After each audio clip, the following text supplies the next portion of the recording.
Praise the lord, hallelujah. সকলোকে স্বাগতম কৰিছোঁ। আহক আজি হিতুপদেশৰ পৰা কি ঈশ্বৰে আমাক জনাব বিচাৰিছে, শিকাব বিচাৰিছে, তাক আমি জানিব পাৰিম। আৰু সাক্ষ্য এটা আছে। পৰহি এগৰাকী বাইদেৱে শিৱসাগৰৰ পৰা প্ৰাৰ্থনাৰ এটা অনুৰোধ দিছিলে। তেখেতৰ পৰিয়ালৰ এজন ব্যক্তিৰ মাত কথা ওলোৱা নাছিলে, তেখেতে অসুস্থ হৈ আছিলে আৰু এই চেনেলৰ যোগেদি প্ৰাৰ্থনাৰ অনুৰোধ দিছিলে আৰু মই প্ৰাৰ্থনা কৰিছিলোঁ। ঈশ্বৰে শুনিলে আৰু তেওঁ যোৱাকালি ফোন কৰি জনাইছে যে আপুনি প্ৰাৰ্থনা কৰাৰ যোগেদি ঈশ্বৰে সেই ব্যক্তিজনক সুস্থ কৰিলে আৰু তেওঁৰ মাত কথা ওলাইছে। প্ৰেইজ দ্য লৰ্ড, আমেন। কাৰণ ধাৰ্মিকৰ প্ৰাৰ্থনা ঈশ্বৰে শুনে। ধন্যবাদ দিছোঁ ঈশ্বৰক। ঈশ্বৰে প্ৰাৰ্থনা শুনিছে, সেই ব্যক্তিজনক সুস্থ কৰিলে, মাত কথা ওলাবৰ কাৰণে আশীৰ্বাদ কৰিলে, তাৰ বাবে ধন্যবাদ দিছোঁ। লগতে বাইদেউগৰাকীকো ধন্যবাদ দিছোঁ, তেখেতে টেষ্টিমনিটো দিয়াৰ বাবে। আপোনালোকৰ প্ৰাৰ্থনাৰ বিষয় থাকিলে আপোনালোকে জনাব পাৰিব। আপোনালোকৰ বিশ্বাসৰ যোগেদি আপোনালোকে আশীৰ্বাদ প্ৰাপ্ত হ'ব। আহক আজি আমি চাম হিতুপদেশ 3 অধ্যায় 1 পদৰ পৰা 10 পদলৈকে ঈশ্বৰে আমাক কি জনাব বিচাৰিছে।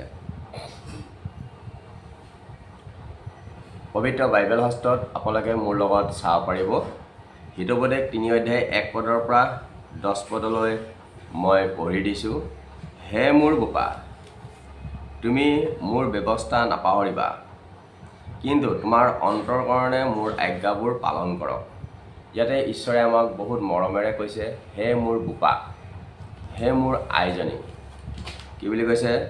তুমি মোৰ ব্যৱস্থা নাপাহৰিবা। ঈশ্বৰে যি আমাক নিয়ম দিছে, যি আজ্ঞা দিছে, সেয়া পাহৰিবৰ কাৰণে মানা কৰিছে।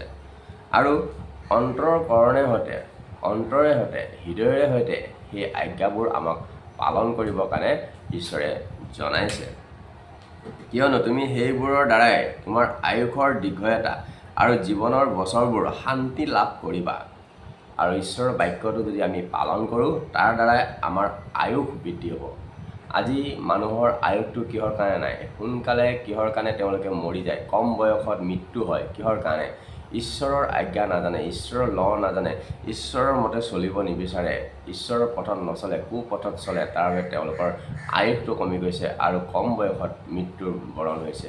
আমি দেখিবলৈ পাওঁ পুত্ৰক পিতৃয়ে কান্ধত তুলি নিয়া। পিতৃ জিন্দা আছে, কিন্তু পুত্ৰ মৃত্যু হৈছে। কিহৰ কাৰণে এনেকুৱা হৈছে? কাৰণ ঈশ্বৰৰ বাক্য অমান্য কৰাৰ কাৰণে, ঈশ্বৰৰ বাক্য জানিবলৈ চেষ্টা নকৰাৰ কাৰণে, ঈশ্বৰৰ বাক্য মতে চলিব নিবিচাৰাৰ কাৰণে আজি আয়ুসটো কমি গৈছে। কিন্তু আপুনি যদি আয়ুস দীঘল বিচাৰিছে, যদি লং লাইফ বিচাৰিছে, তেনেহ'লে আপুনি ঈশ্বৰৰ আজ্ঞা মতে যদি চলে, ঈশ্বৰৰ ভয় ভক্তিত চলে, তেনেহ'লে আয়ুস আপুনি দীঘল পাব। আপুনি নাতি পুতি পৰ্যন্ত আপুনি দেখি পেলাই যাব পাব। আৰু কি বুলি কৈছে? জীৱনৰ বছৰবোৰত শান্তি লাভ কৰিবা। আজি মানুহে শান্তি বিচাৰি আছে। শান্তি বিচাৰি তেওঁলোকে বহুতো কিবা কিবি কৰিছে। কাৰণ শান্তিটো ধন সম্পত্তিৰে আপুনি আনিব নোৱাৰে। বহুতৰ ধন সম্পত্তি থাকিব পাৰে, কিন্তু তেওঁলোকৰ শান্তি নাথাকে। এই শান্তিটো যিটো পিচ হয়, সেই পিচটো ঈশ্বৰৰ পৰা পোৱা যায়। যদি আপুনি ঈশ্বৰলৈ ভয় ভক্তি প্ৰেম ৰাখিছে, তেনেহ'লে সেই ঈশ্বৰে আপোনাৰ গোটেই বছৰ, আপোনাৰ জীৱনভৰ আপোনাৰ শান্তিৰে পৰিপূৰ্ণ কৰি ৰাখিব। দয়া আৰু সত্যতাই তোমাক ত্যাগ নকৰক। দুয়োকো তুমি ডিঙিত বান্ধি লোৱা। দয়া আৰু সত্যতা। সদায় মানুহক আপুনি দয়া কৰিব। দয়া আপুনি কেতিয়াও নেৰিব। দয়াক আপুনি ধৰি ৰাখিব। আৰু সত্যৰ পথত আপুনি সদায় চলি যাব। তেতিয়া আপোনাৰ লগত ঈশ্বৰ থাকিব। আৰু নিজৰ হৃদয়ৰ ৰূপ ফলিত লিখি থোৱা। আমাক ডিঙিত বান্ধি ল'ব দিছে আৰু হৃদয়ত লিখি ৰাখিব দিছে দয়া আৰু সত্যতা। সদায় দয়া কৰিব। দুখীয়া, দৰিদ্ৰ, ওচৰ চুবুৰীয়া, লগ বন্ধুৰ প্ৰতি আপোনাৰ দয়া, পৰিয়ালৰ প্ৰতি দয়া আপোনাৰ থাকিবলৈ ঈশ্বৰে জনাইছে। আৰু সত্যত সদায় অসত্যটোক আপুনি ঘিণ কৰিব। সত্যতাত আপুনি যেতিয়া চলিব, ঈশ্বৰ আপোনাৰ লগত আছে। তাকে কৰিলে তুমি ঈশ্বৰ আৰু মানুহৰ দৃষ্টিত অনুগ্ৰহ আৰু সুসজ্জা পাবা।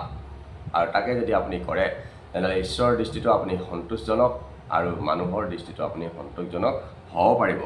তুমি সমস্ত মনেৰে সৈতে জিহুৱাত ভৰসা কৰা। তোমাৰ নিজৰ বিবেচনাত তুমি নিৰ্ভৰ নকৰিবা। আপুনি সম্পূৰ্ণ বিশ্বাসটো ঈশ্বৰৰ ওপৰত ৰাখিবৰ কাৰণে কৈছে। নিজৰ ওপৰত আপোনাক বিশ্বাস ৰাখিব মানা কৰিছে। বহুতে নিজৰ ওপৰত বিশ্বাস ৰাখে, নিজৰ জ্ঞানৰ ওপৰত বিশ্বাস ৰাখে, ধন সম্পত্তিৰ ওপৰত বিশ্বাস ৰাখে, সম্পত্তিৰ ওপৰত বিশ্বাস ৰাখে। কিন্তু ঈশ্বৰে কি বুলি কৈছে, সেইবোৰ ধন সম্পত্তি বা নিজৰ জ্ঞানৰ ওপৰত নহয়, মোৰ ওপৰতহে তুমি বিশ্বাস ৰাখিবা।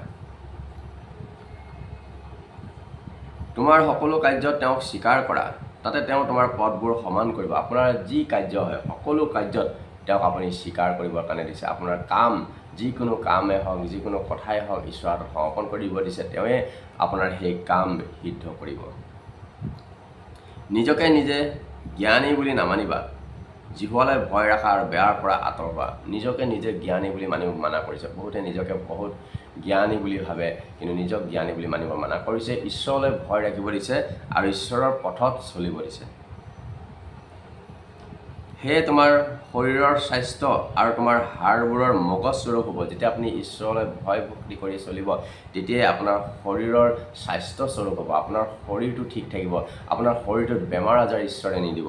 আৰু কি বুলি কৈছে ইয়াতে, হাড়বোৰ মগজ স্বৰূপ হ'ব। আপোনাৰ হাড়বোৰ কেতিয়াও কমজুৰি নহ'ব, আপুনি কেতিয়াও আপুনি পূজা হৈ নাযাব, আপোনাৰ হাড় কমজুৰি নহ'ব, আপুনি সদায় মজবুত হৈ থাকিব। তোমাৰ সম্পত্তিৰে জিহুৱাক আদৰ কৰা, তোমাৰ সকলো আয়ৰ আগভাগেৰে জিহুৱাক সন্মান কৰা। লগতে আপোনাৰ আয় ইনকামৰ যোগেদি, আপুনি যি আয় ইনকাম কৰিছে, সেই আয় ইনকামৰ যোগেদি, দশম ভাগৰ যোগেদিও ঈশ্বৰক সন্মান কৰিবৰ কাৰণে কৈছে। কাৰণ সেই আয় ইনকাম ঈশ্বৰে দিয়াৰ কাৰণেহে আপুনি পাইছে। কাৰণ উপদেশক কৈছে ধন সম্পত্তি ঈশ্বৰে দিয়া দান হয়। তাতে তোমাৰ ভঁৰালবোৰ বহু শস্যৰে পৰিপূৰ্ণ হ'ব আৰু তোমাৰ দাখা কুণ্ড দাখাৰ সৰে উপচি পৰিব। আৰু আপুনি যেতিয়া দান দিব, দশম ভাগ দিব, তেতিয়া কি বুলি কৈছে,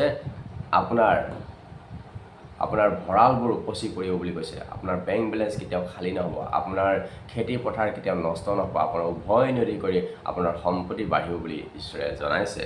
এই সুন্দৰ বাক্যৰ যোগেদি ঈশ্বৰে যি আমাক জনালে, তাৰ বাবে ঈশ্বৰক শতকোটিবাৰ ধন্যবাদ দিছোঁ। আহক মই আপোনালোকৰ কাৰণে প্ৰাৰ্থনা কৰিম। Praise god. প্ৰভু যীশু বাবা, তোমাক ধন্যবাদ দিছোঁ। এই হৃদয়বোধকৰ বাক্য 3 অধ্যায় 1 পদৰ পৰা 10 পদলৈকে ইউটিউবৰ যোগেদি যিমানে চাই আছে, প্ৰভু প্ৰত্যেকৰ জীৱনত তুমি আশীৰ্বাদ কৰিবা, প্ৰত্যেকৰ জীৱনত ব্লেছ কৰিবা। 4 হাজাৰ জীৱনত, ল'ৰা ছোৱালীৰ জীৱনত, তেওঁলোকৰ চাকৰি ব্যৱসায়ৰ জীৱনত, প্ৰভু তেওঁলোকৰ পৰিয়ালত যিমানবোৰ পৰিয়াল মেম্বাৰ আছে, প্ৰত্যেকৰ জীৱনত তুমি আশীৰ্বাদ কৰিবা। প্ৰভু যীশু, দুখীয়া দৰিদ্ৰক খাবলৈ কাৰণে, পিন্ধিবলৈ কাৰণে সকলোবোৰ ঠাই তুমি যোগাই দিবা। প্ৰভু যীশু, নপুংসকলক আশীৰ্বাদ কৰিবা, বৃদ্ধসকলক আশীৰ্বাদ কৰিবা। প্ৰভু যীশু, যিসকল অন্ধ আছে তেওঁলোকক তুমি আশীৰ্বাদ কৰিবা। প্ৰভু যীশু, বিশেষকৈ ৰজাসকলক আশীৰ্বাদ কৰিবা। যি প্ৰধানমন্ত্ৰী, মুখ্যমন্ত্ৰী, MLA সকল আছে, ডাঙৰ পদত আছে, তেওঁলোকক তুমি আশীৰ্বাদ কৰিবা। জ্ঞান বুদ্ধিৰে তুমি চলাবা, দেশখন যেন শান্তিত চলাই নিব পাৰিব, তেনে তুমি আশীৰ্বাদ কৰিবা। প্ৰভু যীশু, যিমান চাকৰিয়াল আছে, বেচাকৰিয়াল আছে, প্ৰভু যীশু, যুৱক যুৱতীসকলক আশীৰ্বাদ কৰিবা, ষ্টুডেণ্টসকলক আশীৰ্বাদ কৰিবা, শিশুসকলক আশীৰ্বাদ কৰিবা। প্ৰভু, মই তোমাৰ নামত মই ব্লেছ কৰি দিছোঁ in the name of Jesus, hallelujah. প্ৰভু যীশু, বিশেষকৈ প্ৰাৰ্থনা কৰিছোঁ।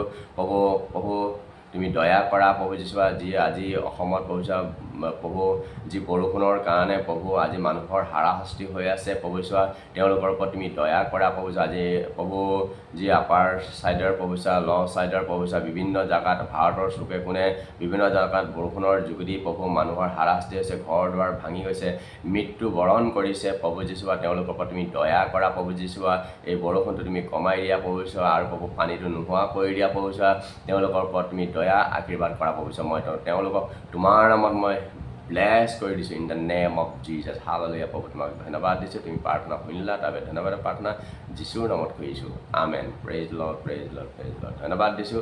আজিলৈ ইয়াতে সামৰিছোঁ। নেক্সট আমি চাম 11 পদৰ পৰা ঈশ্বৰে আমাক কি জানিবৰ কাৰণে দিব, তাক আমি চাম। আজিলৈ নমস্কাৰ।